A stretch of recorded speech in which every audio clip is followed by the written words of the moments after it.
Hi viewers, welcome to வகீஸ் cooking. இன்றைக்கி சேனலில் நம்ம என்ன பார்க்க போகிறோம்னு சொல்லவா? சிக்கன் சீஸ் மோமோஸ், பாயில் பண்ணதும் ஃப்ரை பண்ணினதும் ரெண்டு மாதிரியும். இதெல்லாம் பாயில் பண்ணது, இது அப்படியே ஃப்ரை பண்ணினது எப்படி நம்ம பார்க்கலாமா? வீடியோக்குள்ளே போகலாம் வாங்க. சிக்கன் மோமோஸ் செய்கிறதுக்கு நான் ஒரு கப் அளவுக்கு மைதா மாவு எடுத்துக்கிட்டேன்.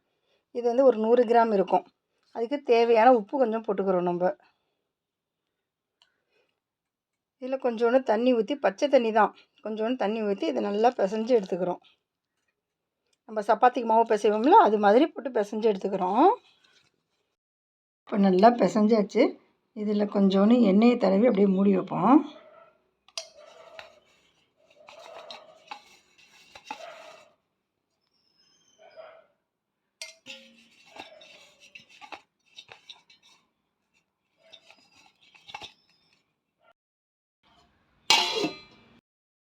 மைதா மாவு 1 மணி நேரம் ஊறட்டும். அது வரைக்கும் நம்ம தக்காளி சாஸ் செய்வோம். தக்காளியை இந்த மாதிரி ஃப்ரண்ட்டு சைடு கட் பண்ணி விட்டுட்டு, பேக் சைடில் இந்த மாதிரி 2 கீரல் போட்டுக்கோங்க. நானும் அது மாதிரி தான் போட்டிருக்கிறேன். அதில் 4 பூண்டு பல்லை உரிச்சிட்டு 4 பூண்டு பல் போடுறேன். இதுக்கு தேவையான 2 உப்பு போடுறேன், கல் உப்பு 2 கல் உப்பு போடுறேன்.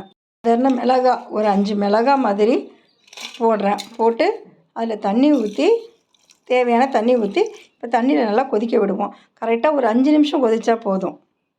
சாஸுக்கு தேவையான தக்காளி, பூண்டு, காஞ்ச மிளகாய் எல்லாம் நல்லா வெந்துருச்சு. அது அப்படியே ஒரு மிக்ஸி ஜாரில் போட்டு அரைச்சி எடுத்துகிட்டு வரலாம்.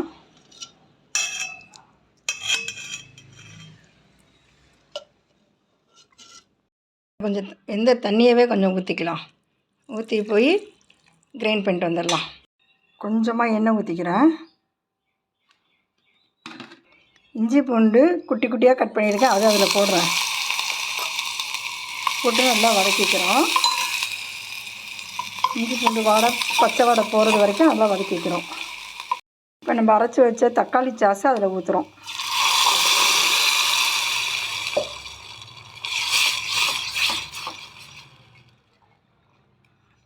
சின்ன துண்டு இது அரைப்படாமல் இருந்திருக்கு, இதை நம்ம எடுத்துருவோம்.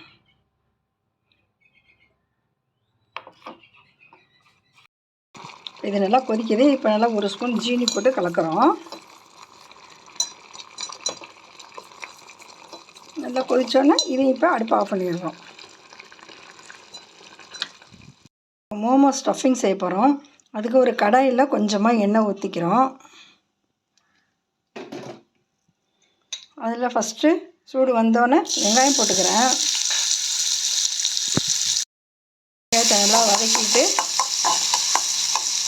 அது வதங்கினோன்னா அதில் கொஞ்சமாக தக்காளி சேர்த்துக்கிறேன். அதையும் நல்லா வதக்குறோம். அதுலேயே கொஞ்சோண்டு முட்டைக்கோசு போடுறேன். அதுலேயே கேரட் போடுறேன். அதிலே இஞ்சி பூண்டு விழுது கொஞ்சம் போடுறேன். அதிலே சிக்கனையும் க்ளீன் பண்ணி குட்டி குட்டியாக கட் பண்ணி அதையும் போட்டுக்கிறேன். இதுக்கு தேவையான உப்பு போட்டுக்கிறோம். அடுத்தது கொஞ்சமாக மிளகாத்தூள், ஒரு 1/2 ஸ்பூன் மிளகாத்தூள் போட்டுக்கிறோம். 1/2 ஸ்பூன் கரம் மசாலா போட்டுக்கிறோம். எல்லாத்தையும் நல்லா கலக்கி நல்லா வேக விடுறோம். நல்லா வதங்கிடுச்சு. இன்னும் நல்லா வேகணும். இதோடு சேர்ந்து கொத்தமல்லி தழை கொஞ்சம் போட்டுக்கலாம். ஸ்ப்ரிங் ஆனியன் இருந்தால் போடலாம், ஆனால் என்கிட்ட இப்போதைக்கு இல்லை, அதனால் கொத்தமல்லி தழையே போட்டுக்கிறேன். அதுவே இன்னும் கொஞ்சம் கூட வேணாலும் போட்டுக்கலாம். இப்போ இதை ஒரு 10 நிமிஷம் சிம்லேயே வச்சு வேக வைப்போம், மூடி போட்டு.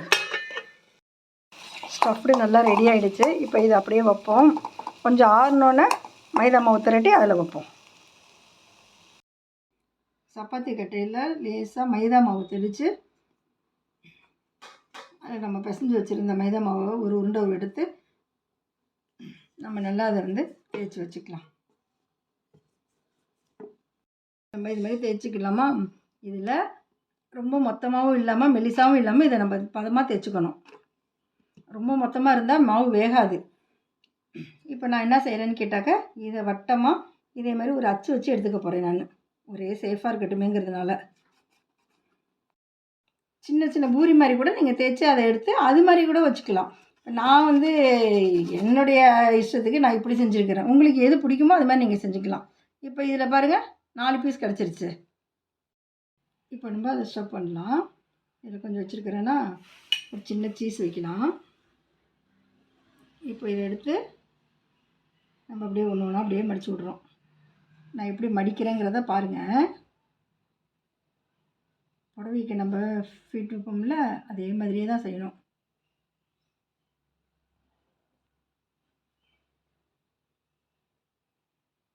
இது கொஞ்சம் பொறுமையாக நீங்கள் செய்யணும்.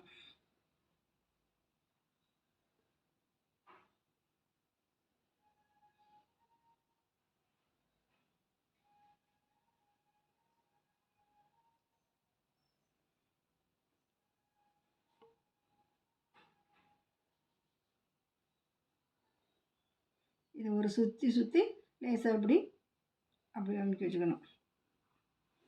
இதே தட்டையில் வாழை இலையை எண்ணெய் தடவி வச்சுருக்கிறேன். இப்போ அதில் ஒவ்வொரு மோமோஸாக எடுத்து வைக்கிறோம். இப்போ 4 மோமோஸ் வச்சுருக்கிறேன். இட்லி சட்டியில் நல்லா தண்ணி கொதிச்சிருச்சு. இப்போ நம்ம இந்த மோமோஸ் இருக்கிற இட்லி தட்டை உள்ளே வைப்போம். வச்சு நல்லா மூடி வச்சு ரொம்ப நேரம் இல்லை, ஒரு 10 நிமிஷம், 5 நிமிஷத்துலேருந்து ஒரு 10 நிமிஷத்துக்குள்ளாக வந்து எடுத்து பார்ப்போம். நல்லா வேகட்டும். இது வெந்துருச்சான்னு பார்ப்போம். நல்லா வெந்துருச்சு.